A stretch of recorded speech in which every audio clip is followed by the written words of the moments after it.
Senhor presidente, senador Walter Pereira,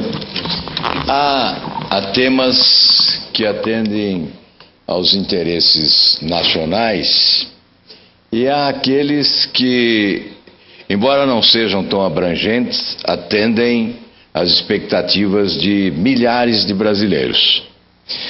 Eu, há algum tempo, venho sendo convocado a abordar desta tribuna uma questão que passo agora a expor. Há uma preocupação que deve ser salientada aqui, referente ao drama enfrentado por muitos moradores de loteamentos implantados na moldura de condomínios urbanos, que vêm sendo perturbados pela cobrança judicial de taxas e condominiais pelas associações de bairro. Muitos moradores nessa situação encontram-se sob a ameaça da perda de suas casas em decorrência de penhoras havidas por força de decisões judiciais destinadas ao pagamento de controvertidos débitos junto às referidas associações, em que pese haver decisões do Supremo Tribunal Federal e do Superior Tribunal de Justiça reconhecendo a ilegalidade de muitas dessas cobranças. A questão envolve a formação de diversas associações de moradores em loteamentos fechados, muitas das quais com a conivência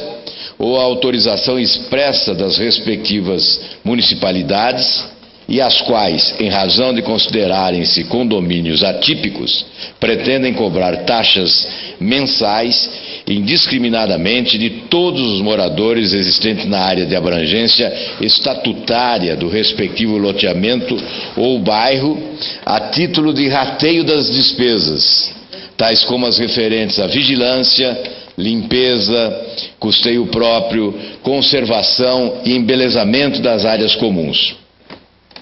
Em princípio, a fixação da quota parte de cada morador seria feita por deliberação em Assembleia Geral, em que são fixados os valores das despesas e dos rateios com que cada um deve contribuir. O argumento utilizado pelas associações para a cobrança indiscriminada é que elas devem ser consideradas condomínios atípicos, especiais ou ainda informais, para o efeito de imposição da cobrança a todos os moradores, a teor do que dispõe o artigo 3º do Decreto-Lei 271, de 28 de fevereiro de 67, segundo o qual devem ser aplicados aos loteamentos a Lei número 4.591, de 16 de dezembro de 64,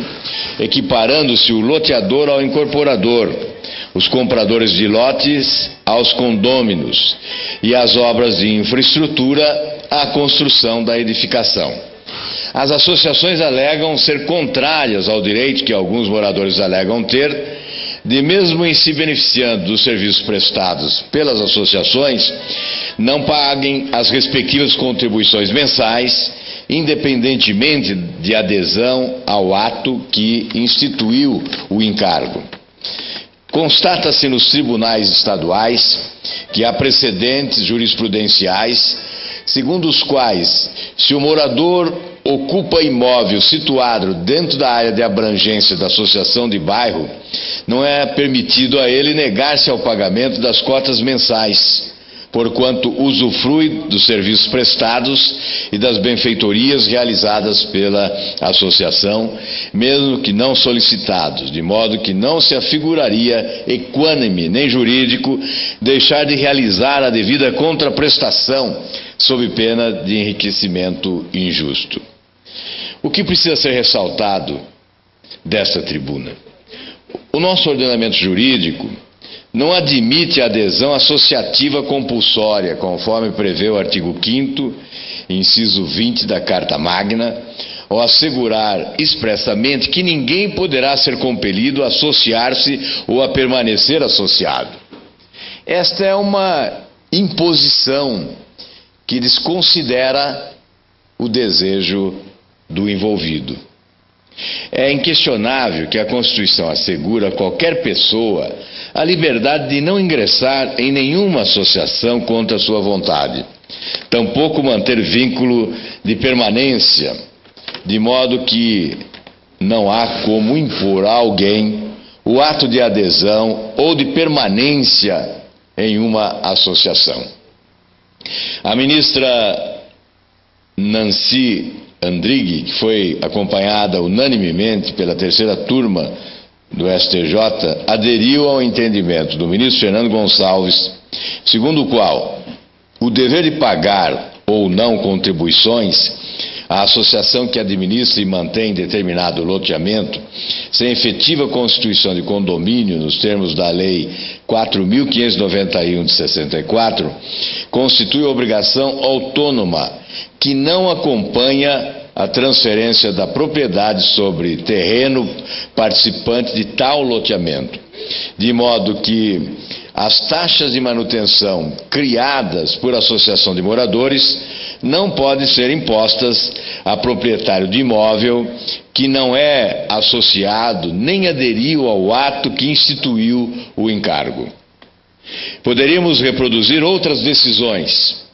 mas creio que não há necessidade,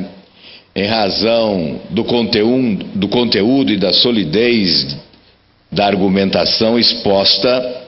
nessas decisões aqui referidas. Com base na melhor doutrina e jurisprudência, nós podemos afirmar que, primeiro, em hipótese alguma, pode uma associação de bairro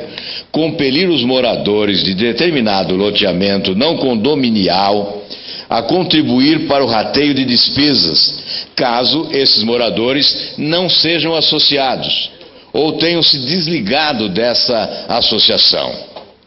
É o que a jurisprudência prevê. Segundo, não importa que as despesas tenham sido realizadas em prol de toda a comunidade, pois além de não ser lícita a delegação pelas municipalidades da prestação de serviços essenciais em logradouros públicos a entidades privadas, a prestação de serviços da associação não deixa de ter o caráter de voluntariedade, de modo que, se a entidade decide por sua conta e risco assumir certos encargos em benefício comum, não é lícito que venha depois se arvorar no direito de exigir de quem não seja associado o pagamento de taxas de rateio. Trata-se de contribuições autônomas, que não se transferem ao novo adquirente do imóvel, não podendo ser atribuída compulsoriamente aos moradores a qualidade de sócio mediante anuência tácita. Terceiro, diferentemente, se efetivamente existe copropriedade de áreas comuns e condomínio regularmente constituído, não há como o condômino se furtar do dever de assumir a sua parte nos encargos de manutenção do condomínio. Senhor presidente, senador Walter Pereira, eu vim à tribuna hoje atendendo o apelo de pessoas que estão vivendo esse problema nos tribunais, para dirigir um apelo em especial ao Poder Judiciário, no sentido de oferecer balizamento definitivo a respeito da questão,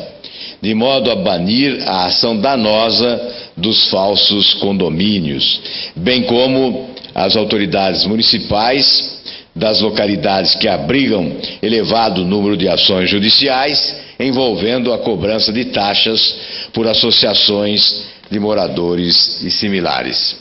Eu creio ser da maior importância uma decisão judicial que possa balizar o comportamento de cidadãos que vivem atormentados exatamente em função desta insegurança jurídica. Alguns consideram que estão sendo explorados, devidamente explorados, exatamente em função de uma organização de condomínios que foge a esta realidade e escapa ao bom senso, porque impondo obrigações que não foram assumidas espontaneamente pelos cidadãos. Era o que eu tinha a dizer, senhor presidente, esperando que esta singela manifestação da tribuna do Senado possa resultar em contribuição para a solução desta questão jurídica que vai se transformando numa pendência interminável, a fim de que muitos brasileiros que estão nesse momento preocupados com essa situação, com débitos que se avolumam, possam receber a tranquilidade do Poder Judiciário em relação aos seus reais deveres e às suas obrigações no que diz respeito a essas taxas cobradas por condomínios organizados em muitas cidades brasileiras. Era o que tinha a dizer, senhor presidente.